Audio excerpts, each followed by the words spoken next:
سڵاوتان لێ بێ هاوڕێیانی خۆشەویست و ئازیز ئەیوب ئەحمەدیتان لەگەڵا خۆم بە خۆشحاڵ دەزانم کە یەکەم جارە لەم کەناڵە دەردەکەوم. ئەمڕۆ راپۆرتێکم ئامادە کردووە لەژێر ناونیشانی کۆمپانیای ئەپڵ.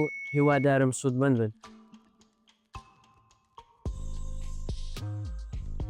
بابەتەکانمان پێکاتوە لە مێژووی ئەپڵ چۆن دامەزرا، بۆچی سێو بووە هێمای کۆمپانیای ئەپڵ، بەرهەمەکانی ئەپڵ لەکوێیە سەرچاوەکانی. ئەگەر بمان هەوێت سەیری مێژووی کۆمپانیای ئەپڵ بکەین، دەبێت بە دوای ڕەگ و ڕیشەی ئەپڵدا بگەڕین لە ساڵانی هەفتاکان و دواتر باسی ڕۆشتنی جۆبز لەم کۆمپانیایە و دووبارە دەستپێکردنەوەی ئەو کۆمپانیایە بکەین.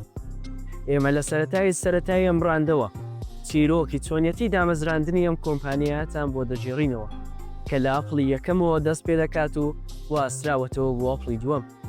خستنە بازاری وەشانی مایکنۆتۆشۆ ئەو شۆڕشەیکەم کۆمپانیایە لە پیشەسازی DPT کردوویەتی تا گەیشتن دروستکردنی نوێترین و پێشکەوتوترین تەکنەلۆژیا کە وای کردووە ئەپڵ IT بۆتە جێی باغ لەلایەن بەکارهێنەرانی جیهانیەوە.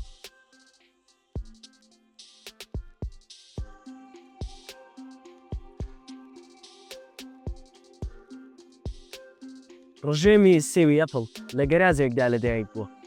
ڕەنگە کاتێک ستیڤ وۆزنیاکی تەمەن 20 ساڵ و ستیڤ جۆبسی تەمەن 16 ساڵ هاوڕێیەتی خۆیان لەسەر بنەمای خەونەکانیان لە ساڵی 1970 پێکهێنا. ڕەنگە وان خەیاڵیان نەکردبێت کە کەمتر لە 6 ساڵ دواتر بتوانن کۆمپانیای تایبەت بە خۆیان لە لووتکەدا دابمەزرێن لە گەنجی خۆیاندا. ستیڤەکەی چیرۆکی ئەپڵ لە ساڵی 1970 توانیان بەدەستی یەکەم نمونەی کۆمپیوتەرەکانی ئەپڵ لە گەراجی ماڵی جۆبز بەرهەم بهێن و لە هەمان کاتدا کۆمپانیاکەیان لە ژێر ناوی کۆمپانیای ئەپڵ دامەزران. فرۆشتنی یەکەمین نمونەی کۆمپیوتەرە کەسیەکانی ئەپڵ متمانەیەکی بەرچاوی بۆ کۆمپانیاکە دروست کرد بە جۆرێک کە بەرهەموو هێنان و ناساندنی مۆدێلەکانی تری وەک ئەپڵی دووەم و ئەپڵی سێەم کە بە فلاپی درای و سیستەمی کارپێکردنی DOS تیارکرا بوو.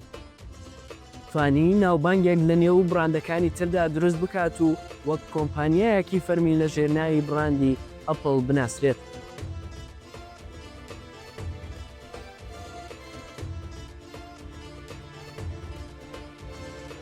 ئەپڵ چۆن دامەزرا؟ لە ساڵی 1976 کۆمپانیای ئەپڵ لەلایەن سێ کەسی بەناوبانگەوە دروستکرا. ئەوە دووبارێکەوە.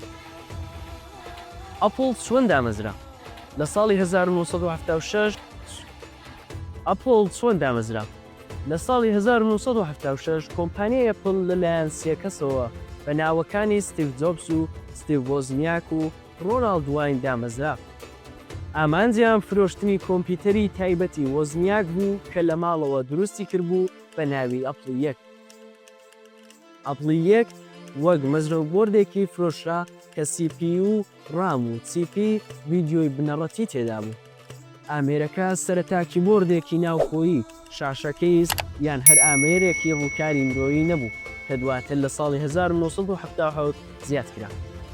لە مانگی تەمووزی ساڵی 1976 مۆبایلی ئەپڵی یەک بە نرخی $666.66 کەوتە بازاڕەوە. ستیڤ وۆزنیاک ئارەزووی تایبەتی هەبوو بۆ دووبارەکردنەوەی ژمارەکان هەر بۆیە ئەم نرخەی نائاساییە.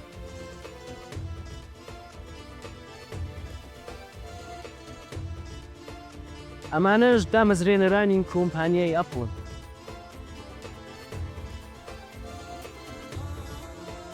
ڕۆناڵد واین، ستیڤ جۆبس و ستیڤ وۆزنیاک.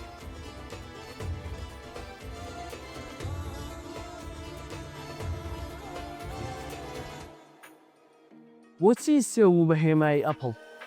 یەکەم تیۆر کە لە پەیوەندی لەگەڵ ناونیشانی بڕاندی ئەپڵدا هەیە وە ڕەنگە ئەگەریترین و ڕاستەقیترین هۆکاریش بێت ئەوەیە کە ئاوبەشی دامەزرێنەری ئەم زنجیرەیە ستیڤ وۆزنیاک وەک باوتەی ئەو هۆکاری ناونانی کۆمپانیای ئەپڵ دەگەڕێتەوە بۆ مێژووی ستیڤ جۆبس کە لە باخچەیەکی میوەدا کاری دەکرد و بەو هۆیەوە ناوی ئەپڵی بۆ بڕاندەکەی هەڵبژارد. ئەگودەی وۆزنیاک ڕەنگە و ناونیشانە تەنها ڕێکەوتێک بوو بێت کە سەرەتا هاتە مێژوویەکی ستیڤ جۆبس، بەڵام دواتر ئەو دوو کەسە سەرەڕای گەران بە دوای ناوێکی دیکەدا بەڵام نەیانتوانی ناونیشانێکی باشتر بۆ چیرۆکەکەیان لە ئاپڵدا بدۆزنەوە. هەروەها هەندی ئاماژە بەڕۆکی کۆمپانیای سێو دەکەن بۆ چیرۆکی ئادەم و حەوا لە پەیمانی کۆن و ئەو فەلسەفە پەیوەندیدارەی خستۆتە ڕوو کە مارکەی ئەپڵ وێنەرایەتی مەحریفە دەکات، چونکە میوەی ئەو دارەی کە ئادەم و حەوا لێی خواردووە سێوێکیش بووە کە هێما دەکاتەوە زانینە. لەلایەکی ترەوە لە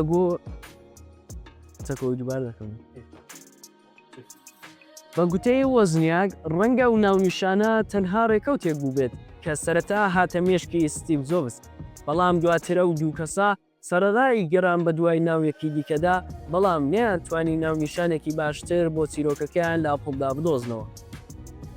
هەروەها هەندێک ئاماژە بەڕۆتی کۆمپانیای سێو دەکەن بۆ چیرۆکی ئادەم و حەوا لە پەیمانی کۆن و فەلسەفە پەیوەندیدارەیان خستۆتە ڕوو کە مارکەی ئەپڵ وێنەرایەتی مەحریفە دەکات، چونکە میوەی ئەو دارەی کە ئادەم و حەوا لەیان خواردووە سێوێکیش بووە کە هێما دەکات ئەوە زانینە.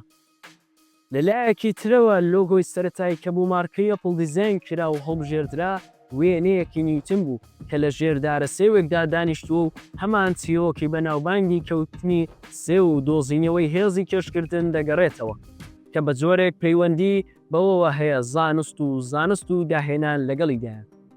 هەروەها تیۆرەکی دیکە کە سەبارەت بە ئێرمی کۆمپانیای ئەپڵ پێشنیار کراوە ئاماژە بە مردنی ئالان تورینگ دەکات کە یەکێک بوو لە زانە دیارەکانی زانستی کۆمپیوتەر و دەوترێ هۆکاری مندەکەی خواردنی سێوێکە بە سیاندی پیس بووە.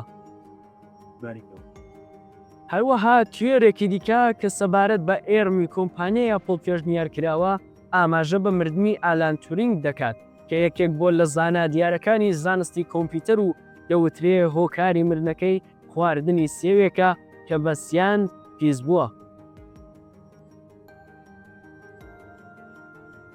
بەرهەمەکانی ئەپڵ بەشێک لە بەرهەمەکانی کۆمپانیای ئەپڵ کوالێتی بەرز و چارەسەری بەرزیان هەیە لە خوارەوە لیستی تەواوی بەرهەم و خزمەتگوزارەکانی ئەپڵ دەخینە ڕوو: ماکینتۆش، ئایپاد، ئایفۆن، ئایرپۆد، کاژمێری زیرەکی ئەپڵ، کۆمپیوتەری کەسیمایە.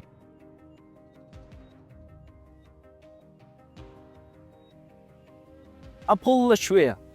کۆمپانیای ئەپڵ دەکەوێتە شاری کومپەرتینۆ لە ویلایەتی کالیفۆرنیا لە بارەگا سەیەکەکەی بە ناوی ئەپڵ پارک یان ئەپڵ کەمپی. ئەپڵ پارک کەمپێکە کە ڕووبەرەکەی 360 دۆنم دەبێت.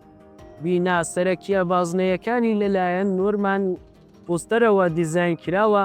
بیناکە بە کەشتی ئاسمانی ناسراوە و زیاتر لە 12,000 کارمەندی تێدایە. جگە لەوەش کەمپەکە 30 بینای دیکە لە خۆ دەگرێت کە هەندێکیان بەکرێ دراون.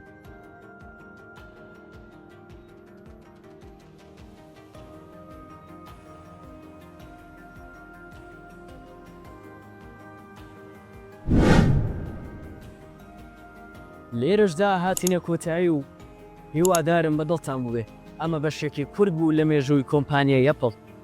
هیوادارم لە زانیاریەکانمان سوودمەند ببن. کاتێکی خۆش و ماڵەوە.